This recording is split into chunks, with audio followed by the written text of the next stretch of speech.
चलिए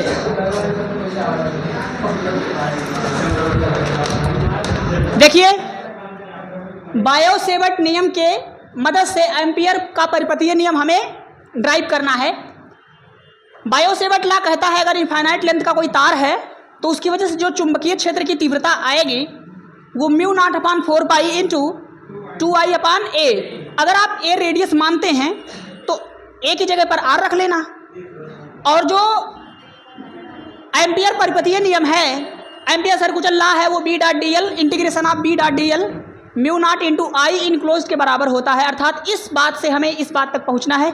इसके लिए हम एक तार मान रहे हैं और उस तार की लंबाई कितनी है भैया? इनफाइनाइट। कितनी है? मान लिया जाए। किसी को कोई दिक्कत परेशानी? किसी को पेट में दर्द, कोई बदहजमी, इस तरह की कोई समस्या, उल्टी आना, खट्टी मीठी डकार आना, इस तरह की कोई समस्या है? तो चलो भाई, इस पॉइंट से r डिस्टेंस पर एक पॉइंट है जिसका नाम है P। ओए लाले सुनना, r डिस्टेंस पर क्या मान लिया मैंने? एक। इस पर हमें क्या बताना है? इस तार की वजह से मैग्नेटिक फील्ड बताना है। क्लियर है? तो अपन क्या करेंगे बताओ? बचपन से अपन तो पढ़ते आए हैं कि एम्पियर भाई ने बोला था कि एक लूप मान लेना। क्या मान लेना? तो मान ले एक लूप। किसी को दिक्कत परेशानी? अच्छा, कैसा होगा वो लूप? उस पॉइंट पर अगर मैग्नेटिक फील्ड निकाले तो लूप कैसा होगा? ऐसा होगा ना। हम करंट के बहने वाली डायरेक्शन में अंगूठा रखेंगे तो हमारी मैग्नेटिक फील्ड की डायरेक्शन आ जाएगी कि नहीं आ जाएगी? यार समझ नहीं पा रहे हो? तो यहां पर जो मैग्नेटिक फील्ड आने वाली है ये कुछ ऐसी आने वाली है। लबड़े हाथ से? कोई लबड़े हाथ से नहीं करेगा, सब दाहिने हाथ से करेंगे। ये है हमारे पास। अच्छा मेरे लाल, एक मिनट इधर देखिए ध्यान से। इसमें जो मैग्नेटिक फील्ड की डायरेक्शन आएगी क्या वो ऐसी होगी? क्या हम इसमें एक छोटा सा करंट एलिमेंट मान लें? अच्छा, करंट एलिमेंट किधर मानना पड़ेगा? करंट एलिमेंट तो हमें इसमें मानना पड़ेगा। किसमें मानना पड़ेगा? अच्छा, डिस्प्लेसमेंट वेक्टर इसका मान लेते एक बार। यहां से एक छोटा सा इस पर क्या मान ले? dl लंबाई का एक छोटा सा टुकड़ा मान ले। किसी को कोई दिक्कत परेशानी है? चलो भाई, तो यहाँ मैग्नेटिक फील्ड और डिस्प्लेसमेंट वेक्टर दोनों के बीच का एंगल कितना है?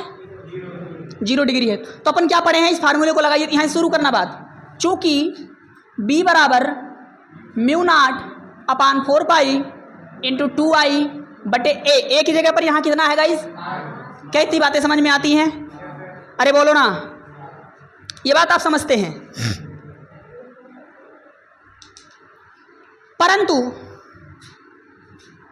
परंतु फाई बराबर कितना होता है? फाई बी बराबर कितना होता है? Integration of B dot. क्या यही होगा? अच्छा, इसको थोड़ा अगर आप आगे बढ़ाओगे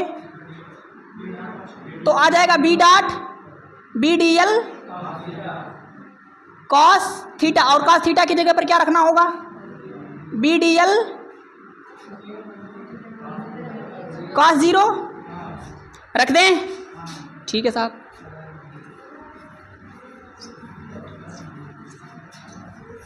अब यहां से बताइए फटाक से, तो इंटीग्रेशन तो आपने लगाया ही नहीं। इंटीग्रेशन क्या बचा बाबू? BDL into 1। यही आया क्या मेरे लाल? बोलो भाई। अच्छा, वहां से B की वैल्यू यहां से उठा के पटक सकते हैं क्या? क्या हम उस B की वैल्यू यहां उठा के पटक दें? अगर आपका मन हो रहा हो तो यहां पर आप मैग्नेटिक फील्ड को बाहर निकाल सकते हैं, क्योंकि मैग्नेटिक फील्ड यहां कैसा आया है? रेगुलर, बदल नहीं रहा। तो यहां पर हम बाहर कर सकते हैं। तो B बाहर आ जाएगा, तो इंटीग्रेशन के अंदर फंसेगा कौन? केवल। अच्छा, DL को जब आप इंटीग्रेट करिएगा तो उसकी वैल्यू कितनी आएगी? 2π आएगी कि नहीं आएगी? बताओ फटाक से। अच्छा मेरे लाल, B की वैल्यू क्या हम यहाँ से उठा सकते हैं? तो यहाँ से उठा के आता है। इसे एक काम करो, समीकरण 1 बोल दो। समीकरण 1 से कुछ मत करो।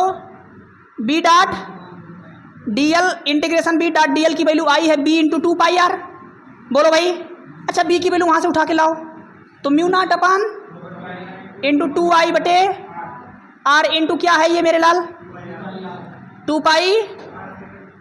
जरा देखो तो जरा, 4 कट गया, पाई से पाई कट गया, आर से क्या आ गया? ओ माय गॉड, जे का है, जे का है, यही तो एम्पियर सर्कुलर लॉ है। इति, क्या कह रहे हो बाबू, नहीं समझ में आया क्या? मैंने कुछ नहीं किया, जिस पॉइंट पर हमसे मैग्नेटिक फील्ड पूछा गया था उस पॉइंट पर एक लूप मान लिया, एम्पियर्स लूप मान लिया। उस लूप पर मैं बायो-सेवर्ट लॉ की मदद से फार्मूले, अगर मैं लूप नहीं मानता तो भी बायो-सेवर्ट लॉ की मदद से ये बात तो हमें पता है। अरे बोलो ना यार, लेकिन ये बात हम जानते हैं कि फाई भी जो होता है बी डॉट डी एल के बराबर होता है। तो B D L cos theta और कॉस थीटा की वैल्यू 0, बी कांस्टेंट होने की वजह से बाहर आ गया, डी एल का इंटीग्रेशन किया तो आया 2 पाई आर। अब यहाँ से उठा के बी की वैल्यू उठा के यहाँ पटक दिया, सॉल्व किया तो आ गया अपना एम्पियर सर्कुलर। यही तो हमारा एम्पियर सर्कुलर लॉ है, नोट कर लीजिए। क्या अब हम लोग एम्पियर परिपथीय नियम से बायो-सेवर्ट नियम को प्रूव करने वाले हैं। तो यार अगर आप याद करो तो हमने बायो-सेवर्ट के मदद से हमने एम्पियर परिपथ नियम निकाल दिया। अब क्या कह रहा है, एम्पियर परिपथ नियम से क्या करो, मतलब अब हमें यहाँ से कहाँ पहुँचना है। तो हमने पिछले वाले डेरिवेशन में यहाँ से बात शुरू करके यहाँ पहुँचाया है। इस बार हम यहाँ से बात नहीं शुरू करेंगे, हम कहाँ से बात शुरू करेंगे, तो ये जो लिखा है ना इसको मिटा दो। इस बार हम कहाँ जानते हैं, इस बार एम्पियर सर्कुलर लॉ जानते हैं, बोलो ना। और एम्पियर सर्कुलर लॉ क्या कहता है, mu naught upon I enclose, बात ये जानते हैं। परंतु ये भी हम जानते हैं कि फाई जो होता है बी डी एल होता है, बोलो। अच्छा फिर वही बात, बी डी एल ये दुनिया भर का राम कहानी यहाँ तक पहुँच गया कि नहीं पहुँच गया। फिर समीकरण 1 से यहाँ से मिटा देते हैं, समझ रहे हैं, समझोगे। समीकरण 1 से क्या कर सकते हैं, हम इस बी डी एल का इस्तेमाल करेंगे। नहीं समझ में आ रहा, बी डॉट डी एल की वैल्यू किसके बराबर है, और बी देखो चूंकि फिर से वही बात समीकरण 1 से, तो बी डॉट डी एल बराबर म्यू नॉट इंटू आई इनक्लोज।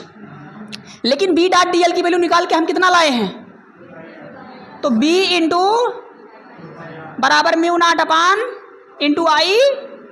अच्छा आई इनक्लोज में तो एक करंट है, तो आई इनक्लोज की जगह पर हम क्या केवल आई लिख सकते हैं। तो यहाँ से बी बराबर कितना आएगा बताओ फटाक से, mu not upon 2 pi R, 2 pi into I बटे, सॉरी आर को यहाँ से हटा के यहाँ लिखो, आई बटे आर लिख दिया क्या।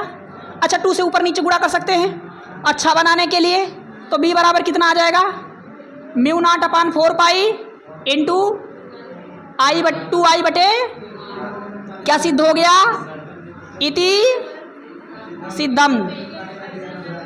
क्या समझा, कुछ नहीं यार, अपने को बस अपने को क्या करना है, अगर हमसे एम्पियर सर्कुलर लॉ से बात करेगा बायो-सेवर्ट की तरफ तो बात यहाँ से शुरू करेंगे। अच्छा घुमाना किसको है, फाई बी को ही लेकर चलना है। अब फाई बी की वैल्यू हल होकर के इतनी आ रही है, अब जैसे ही अब इसकी वैल्यू किसके बराबर आई है, इसके बराबर, तो वो दोनों बराबर करते हैं, आंसर आएगा, उतार लीजिए। नहीं समझ में आया क्या भैया, आ गया ना, बहुत ईजी है, नोट कर लें। अच्छा वो बात लिख लेना, मान लिया वगैरह।